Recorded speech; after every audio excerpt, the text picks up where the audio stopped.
explique aux populations riveraines les bien fondés de ce projet. Les détails, c'est dans ce journal. Et puis ce phénomène qui perdure la pêche illicite, les acteurs de la pêche artisanale se plaignent de cette pratique et tirent la sonnette d'alarme.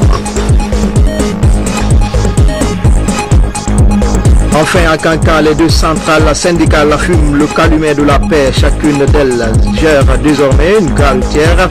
Tout est bien qui finit bien.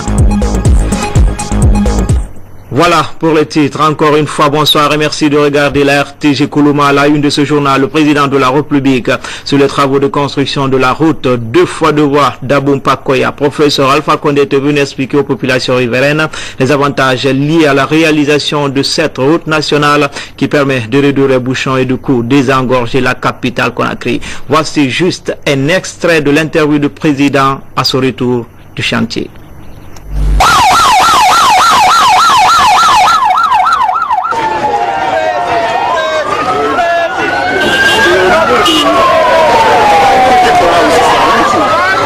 On a mis des croix sur les maisons des gens et les fait des véhicules sans indemniser. Or, on doit d'abord indemniser les gens avant de les faire partir.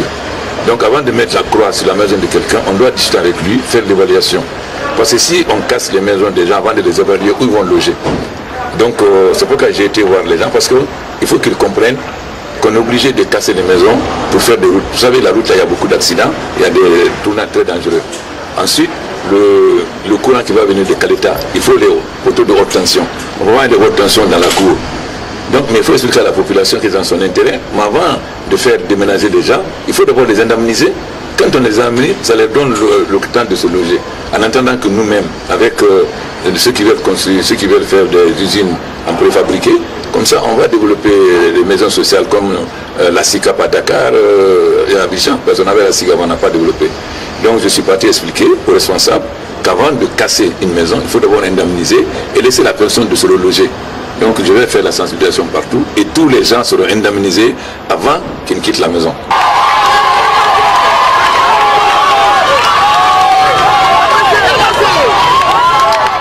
Vous aurez le reportage complet à la fin du journal, avant la fin du journal, j'allais dire.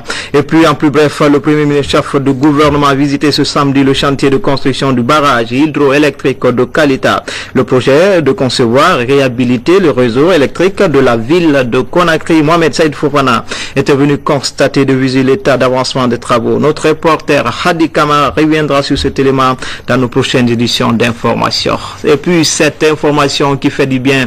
13 Guinéens en situation difficile viennent de quitter la Libye. Ces compatriotes ont eu la vie sauve grâce aux efforts du ministère de la décentralisation qui multiplie les initiatives pour extirper les Guinéens des situations difficiles. Un ouf de soulagement pour ces jeunes et leurs familles. Le retour est Bercaille, c'était un reportage signé Mohamed Lamine Kamara.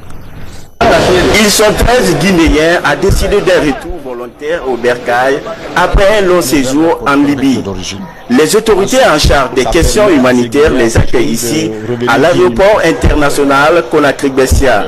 Ces jeunes ont été victimes de persécutions lors de leur séjour libyen. Ce que j'étais allé chercher, c'est de vouloir que je peux me débrouiller ici dans mon pays. C'est ça qui était mieux pour moi. Je suis content de c'est moi. Parce que même un de mon petit est là qui a eu le bal.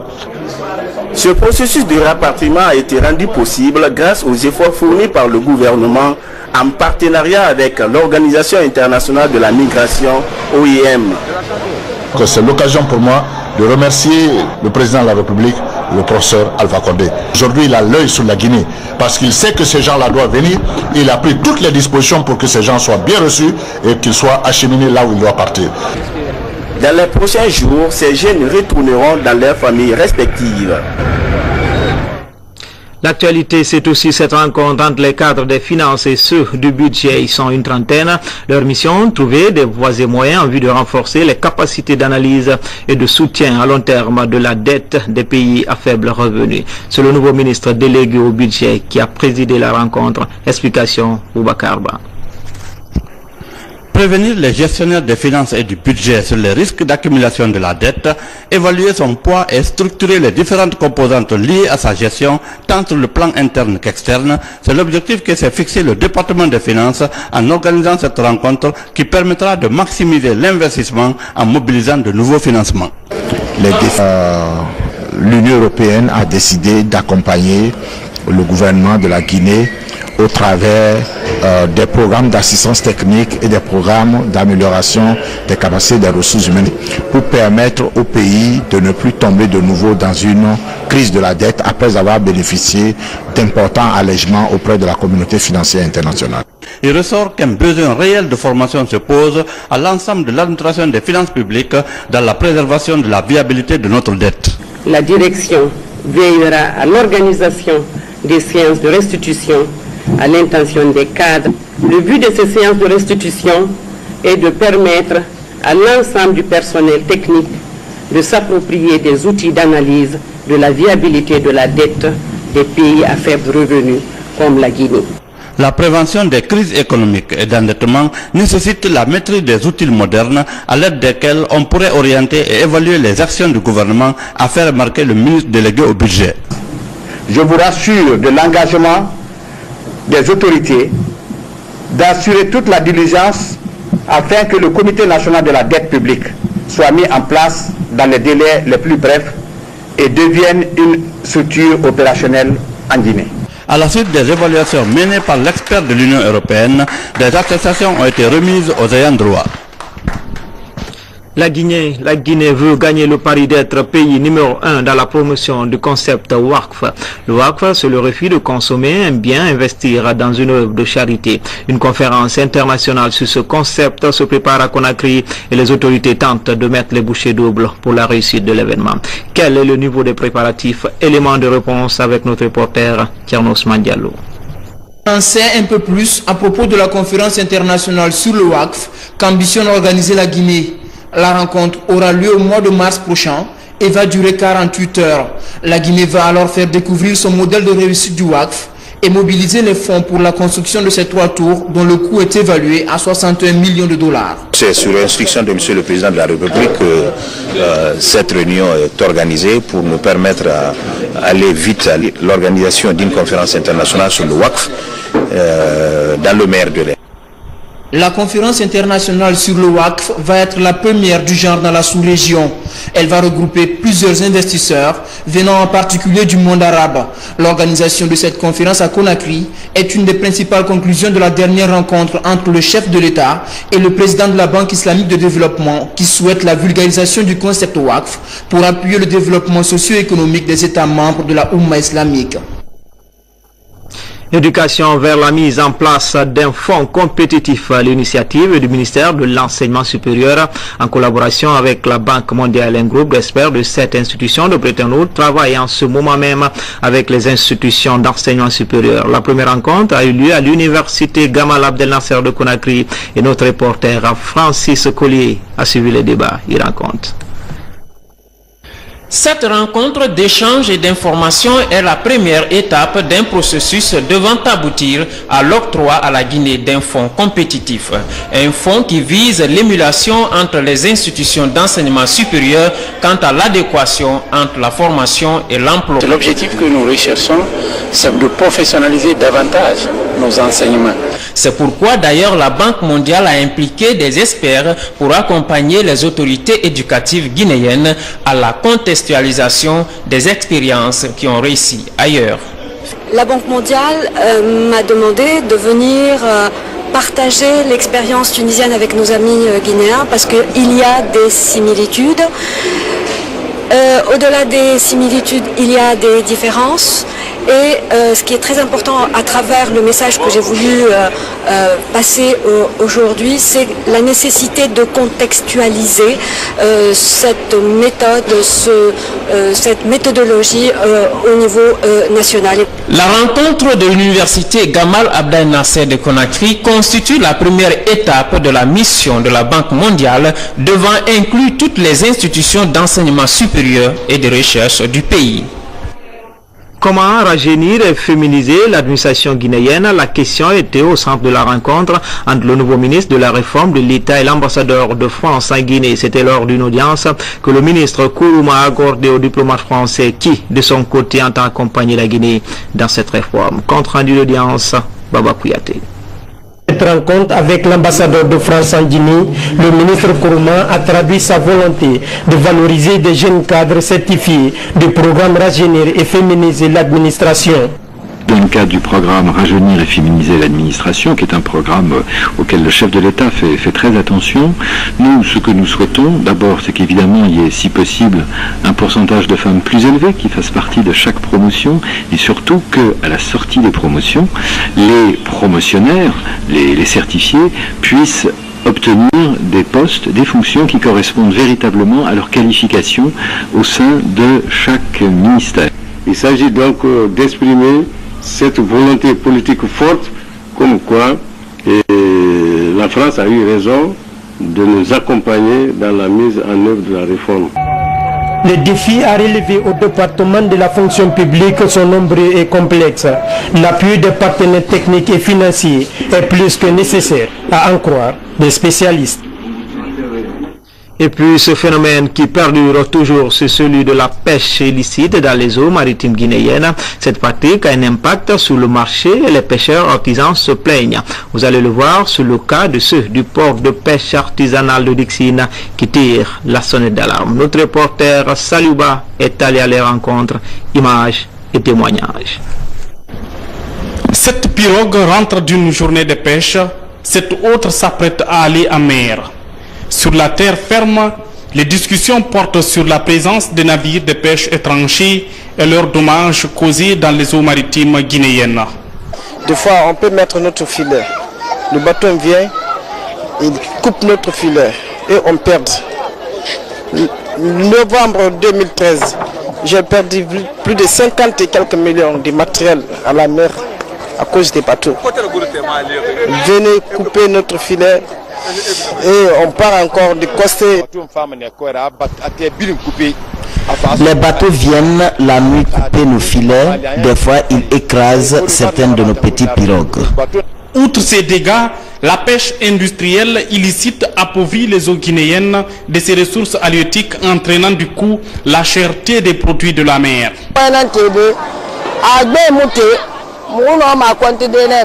S'il n'y a pas beaucoup de poissons, on achète 5 à 5 000, puis on les vend 4 à 5 000.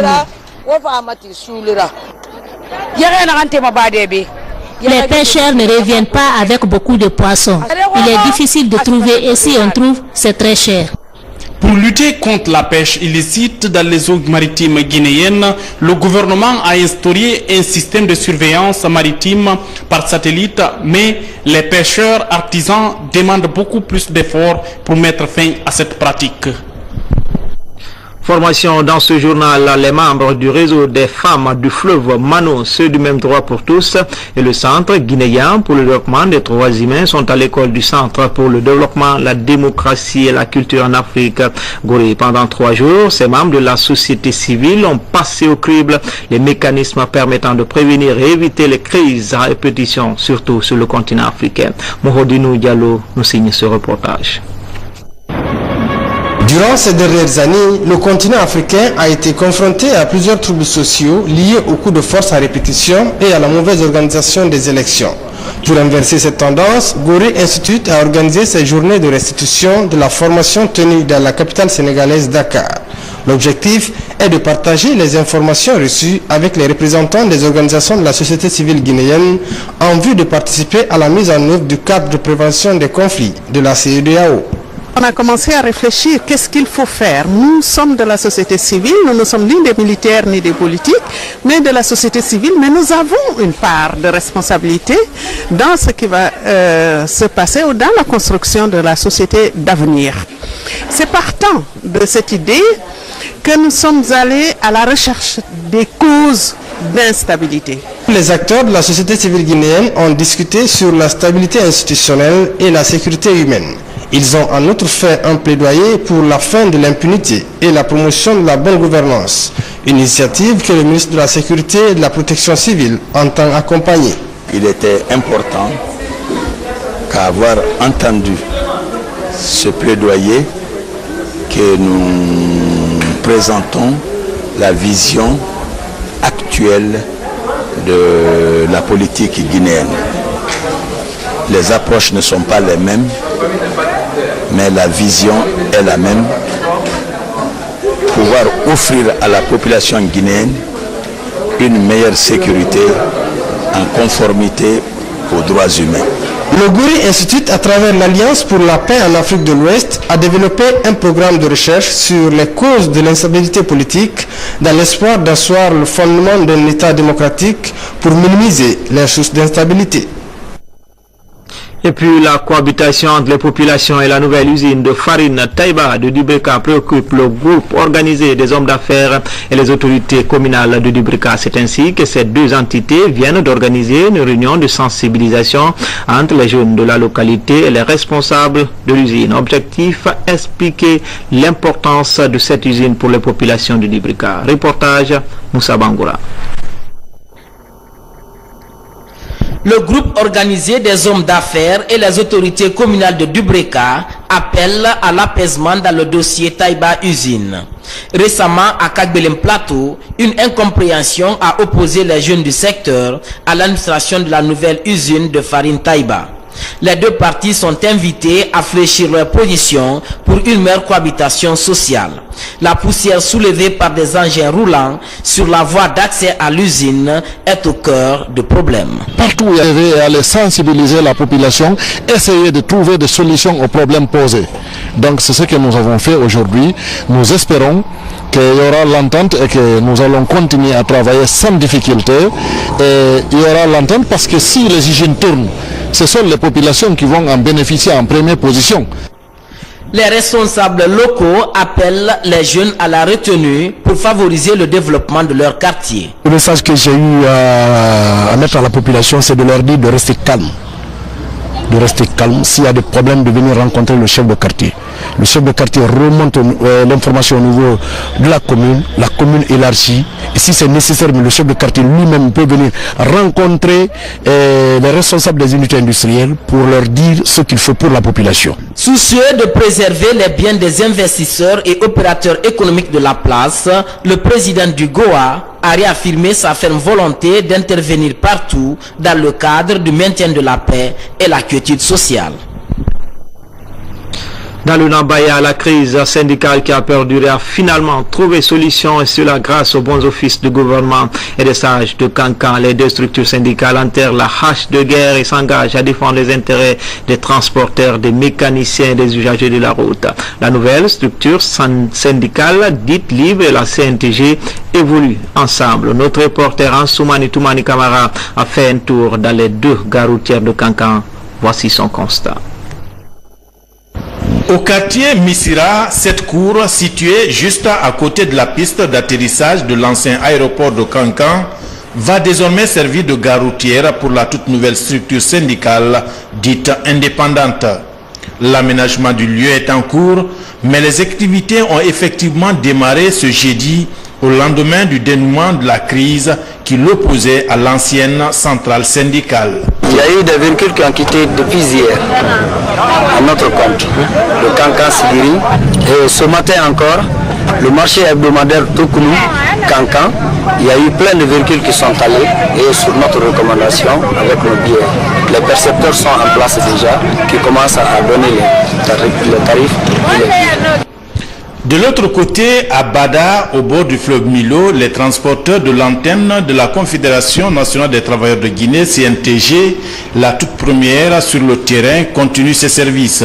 Bien qu'opposés au départ, ces syndicalistes se montrent désormais déterminés à soutenir cette initiative de libéralisation des activités syndicales en Guinée prônée par le président de la République. Tout ce que le peuple de la nation décide, c'est ce qu'on va appliquer. Si les divergences semblent maintenant aplanies, cependant un travail de fond reste à faire pour prévenir d'éventuelles crises en redéfinissant les statuts réels de ces deux structures syndicales. Et l'autorité coutumière de Kankan, qui s'est beaucoup investie dans le dénouement de ce différend, continue ses séances de sensibilisation auprès des transporteurs et mécaniciens appartenant à ces deux tendances. Sécurité routière avec le lancement de nouveaux produits d'assurance non flotte staff. Les cadres de certaines entreprises de la place se disent intéressés par ce produit. Ce nouveau produit contribue à faciliter les démarches en matière d'assurance auto, mais aussi des biens et services. Hadja Adama Magasuba pour les détails. Le groupe Colina lance officiellement son produit Floss Staff. C'est un produit mis à la disposition des employés ou des groupes d'individus ayant un intérêt commun et possédant un véhicule personnel. Le but de cette initiative est de regrouper toutes les assurances automobiles des employés ou groupements d'individus en une seule police. Floss Staff qui est un produit d'assurance auto qui s'adresse au personnel de nos entreprises. Notre devise est écouter, innover, assurer. L'objectif visé par Flotte Staff est d'assurer sa voiture à moindre coût et meilleure garantie. Pour permettre à un certain nombre de gens, un groupement de personnes travaillant dans des entreprises d'avoir droit et d'avoir accès à l'assurance. Aujourd'hui, on se rend compte que la plupart de nos voitures coûtent excessivement cher. Et on a besoin aujourd'hui de sécuriser nos investissements. C'est ainsi qu'on a mis en place un produit appelé Flotte Staff. Et ce produit aujourd'hui est destiné à tous les travailleurs. Pour adhérer à la Flotte Staff, il existe 4 options de garantie. Ce sont entre autres la défense et recours, individuel personnel transporté, avance sur recours. Garantie conducteur, incendie, vol pour la flotte 2, tierce collision, tierce complète et tout risque pour la flotte Staff 3 et 4. Direction dans le pays profond, plus précisément à Kantedou Balandougou, c'est dans la préfecture de Dialakoro, préfecture de Mandiagnan. Dans cette localité, les fils du terroir se mobilisent et entendent réaliser certaines infrastructures sociales. C'est le cas d'un poste de santé que vous allez voir réalisé sur fonds propres. Mais le hic reste l'ouverture des pistes rurales qui devient un véritable gourou d'étranglement. À l'Areni Bailouba, de retour de Mandiana. Nous sommes à Kantedou Balandougou, un district situé à 80 km de Mandiana. Ici, les populations ont conjugué des efforts pour désenclaver la localité. Sur fonds propres, les habitants de ce district ont construit un centre de santé, 2 bâtiments de 6 classes et 6 logements pour enseignants. Mais la grande chose qui nous reste à faire aujourd'hui, c'est la question de route. Nous n'avons pas de route. 25 km de Dialakora à Kantedou Balandougou, ça nous bloque. L'hivernage, il faut que tout le monde passe par le fleuve Niger. Les Balandougou, c'est des gens qui sont cultivateurs. Même quand ils ont des produits pour évacuer, il n'y a pas moyen. Ils sont obligés de vendre au bas prix. Manque de route. Avec un sous-sol riche, le district de Balandougou est un véritable grenier du pays. Cette plaine est utilisée pour la riziculture. Ici, la difficulté majeure est le manque de routes pour l'écoulement des produits. Ce sont des ressortissants à encourager, parce que c'est nous qui vivons sur le terrain. Donc les réalités qui se trouvent là, nous savons, surtout le district de Kantedou Balandougou, c'est le district qui fait frontière au Mali. Donc la route est sollicitée. Toujours dans l'actualité, dans le Sankara, les populations témoignent leur reconnaissance au président de la République. Les Faranaka apprécient la reconduction du ministre de la Pêche, fils de la localité. Ils l'ont exprimé à travers une grande mobilisation organisée dans la cité de Dialonké. Mamadi Gassama, Ousmane Souma, envoyé spéciaux. Farana dans la ferveur de la recomposition du gouvernement. Au menu des festivités, le défilé, la prestation artistique, des discours de soutien.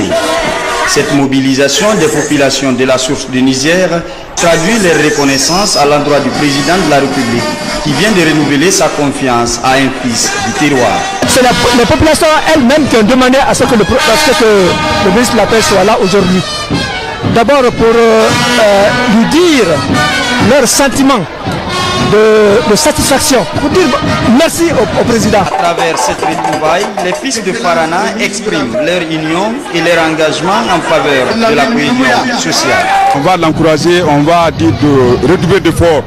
Et ce qu'il a fait de faire un plus encore. Puisqu'on a trop confiance en lui et nous savons que vraiment il peut faire l'affaire de la pêche. Dès l'annonce de mon nom dans le nouveau gouvernement, la population de Farana est sortie en masse toute la nuit durant jusqu'au petit matin. Tout le monde était dans les rues pour manifester que Farana est content. Que nous aussi nous prenons l'engagement que nous allons honorer les populations de Farana dans le gouvernement. Les Faranaka espèrent que la mise en place de l'Assemblée nationale et la recomposition du gouvernement vont favoriser le décollage économique et social de la Guinée. Revenons sur cet élément qui vient juste de nous parvenir. 594 milliards de francs guinéens, c'est le montant débloqué pour la construction de la route 2x2 voies d'Abompa-Koya, soit une longueur de 25 km. Cet après-midi, le président de la République s'est rendu sur le terrain pour sensibiliser les populations des Guerpi. Pour professeur Alpha Condé, ces dernières seront indemnisées. Reportage Mohamed Lamine Souma, Doudou Traoré du bureau de presse de la présidence de la République.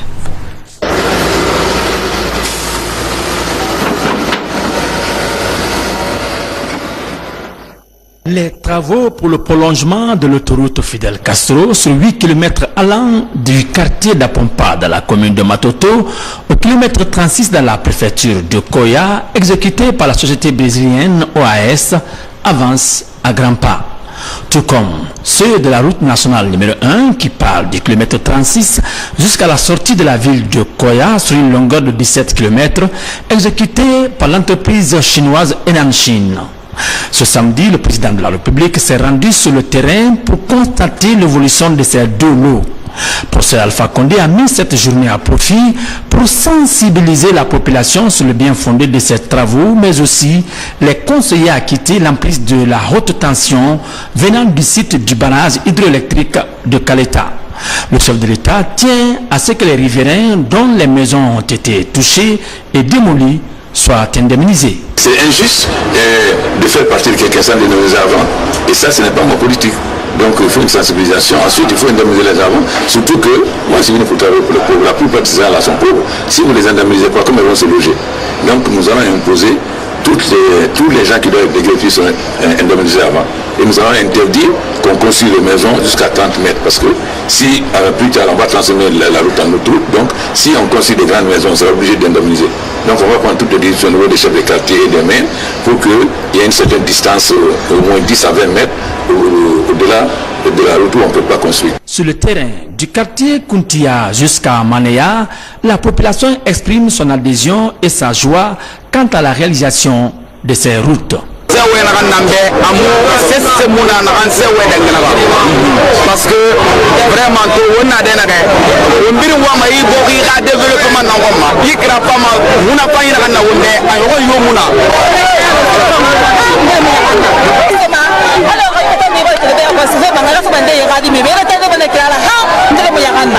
depuis Moundamoun Baris, Moundamoun a collaboré avec la Danyana. Mais quand on a des mérites, on a des changements. Professeur Barnet, professeur C'est le même sentiment dans la ville de Koya, où le préfet s'active dans la sensibilisation de la population. Aujourd'hui, nous sommes très contents du passage de la grande route qui traverse la préfecture de Koya. C'est un souhait que tout Koyaka attendait depuis fort longtemps. Aujourd'hui, c'est nous-mêmes, c'est les Koyaka même qui ont pris l'initiative d'enlever les toitures, de casser leurs maisons. Parce que nous voyons que c'est une réalité. On a sensibilisé à porte de porte à porte. La population aujourd'hui est très satisfaite et l'information est à nous à tous les niveaux. Et les maisons sont cassées. Mon cabinet et moi-même au niveau de sous-préfecture concernés, les gens sont sensibilisés. Et aujourd'hui, d'autres ont compris qui ont cassé leurs maisons eux-mêmes sans que la machine n'arrive. Partout, les sages ont dit leur entière satisfaction face aux initiatives heureuses et bénéfiques du président de la République, le professeur Alpha Condé.